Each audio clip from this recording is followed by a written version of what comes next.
Shalom, Vrahá, paz e bênção para você, Parashá Bereshit. Estamos iniciando nesse ano de 5.783 as Parashot, as porções da Torá. Aqui na Aleph Beit, você tem a oportunidade de ter todas as semanas uma sala ao vivo para você aprender sobre as porções da Torá. Você que é sócio, você que é nosso convidado, esse vídeo é para você. Vamos uma reflexão rápida sobre a palavra. Nós somos nossa palavra. A pessoa é a palavra, assim como a sombra é o corpo. E assim também, como no hebraico, Urua HaKodesh, o Espírito do Eterno, ou o Espírito do próprio Deus, é a sombra dele aqui na terra. Já iniciamos a reflexão de Bereshit, explicando o primeiro versículo da Torá. E no princípio criou Deus os céus e a terra. Esse versículo está escrito em português assim. Em hebraico ele tem uma outra conotação. Vamos trazer mais ou menos o que seria no original, trazendo para o português. E no princípio, Bereshit, criou Deus a palavra. E através da palavra criou Deus os céus, a terra e todas as outras coisas. Aqui a expressão para a palavra é et. Aparece um pronome intraduzível, um aleph e um tav, duas letras hebraicas. E, curiosamente, elas são intraduzíveis em qualquer língua, mesmo no hebraico. Bereshit bara Elohim et está dizendo que Deus criou primeiro o alfabeto, criou a palavra. Deus criou a verbalização dele mesmo e do seu poder através de uma língua, através de uma palavra, de um alfabeto.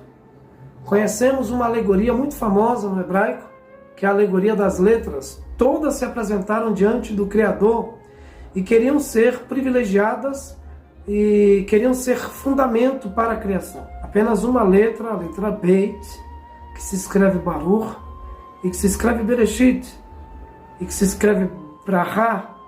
Apenas essa letra foi usada para a fundamentação de todo o universo. E essa letra representa o próprio Mashiach.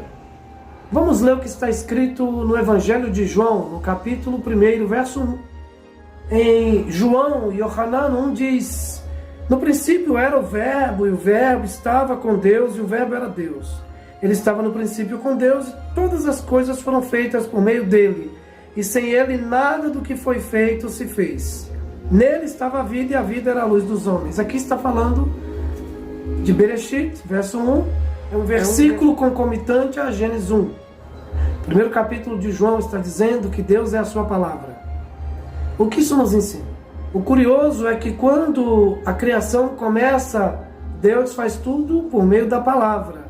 A palavra é Deus, a palavra é o Logos, a palavra é o Cubo, a palavra é o Membra. É o Deus materializado, a própria palavra.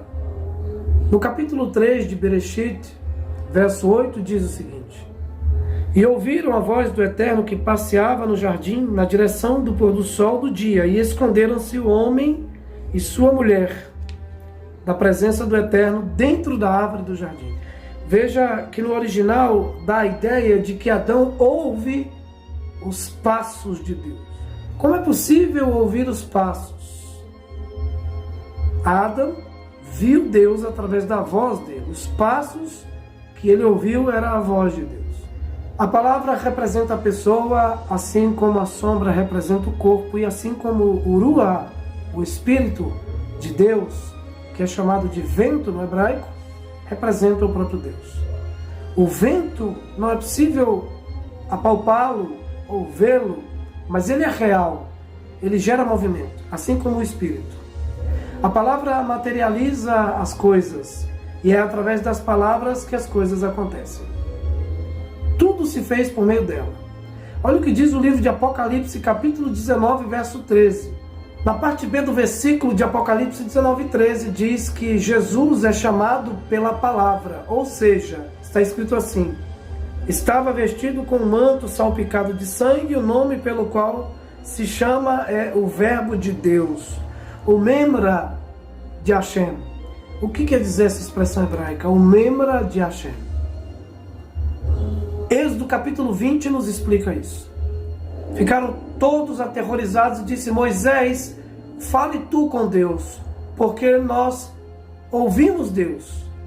Nós olhamos e vimos as vozes de Deus, e estamos prestes a morrer porque nós vimos a voz de Deus.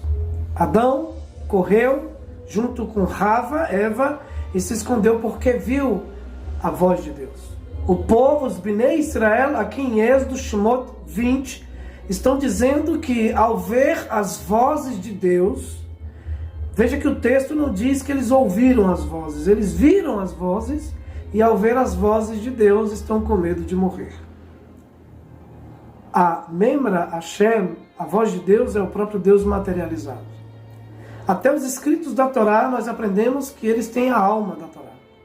A palavra escrita, o Pshat, tem o Remex. O Remex tem o Drash. E dentro do Drash, nós extraímos o Midrash. E aí encontramos o Sod, o quarto nível da escrita da Torá, que é a alma da Torá. Então a própria letra viva tem alma. Yeshua representa a vida de Deus materializada para os homens. Colossenses capítulo 2, versos 7, 8 e 9, revela que Yeshua é tudo o que Deus pôde ser em um ser humano. Yeshua foi divinamente Deus aqui na terra. Yeshua foi a plenitude de Hashem aqui na terra. E ele é chamado em Apocalipse capítulo 19, verso 13, de a palavra de Deus, o verbo de Deus. O próprio Yeshua se autodenomina o pão que desceu dos céus e a palavra verbalizada. Saiba que você é a sua palavra. Se eu fechasse a câmera e continuasse conversando com vocês, e vocês continuassem ouvindo a minha voz, eu continuaria sendo Robson para vocês, através da minha voz. Assim é Deus. Você não pode vê-lo, você não pode apalpá-lo, você não pode figurá-lo, mas a voz dele é real. O nosso Deus, o Deus de Israel, o Deus de Abraão, Isaac e Jacó, é um Deus que fala, é um Deus que tem voz. E em Yeshua ele continua falando conosco através de suas palavras. Uma ótima semana para você, Shavuot Tov, e até a Parashá de número 2 na próxima semana.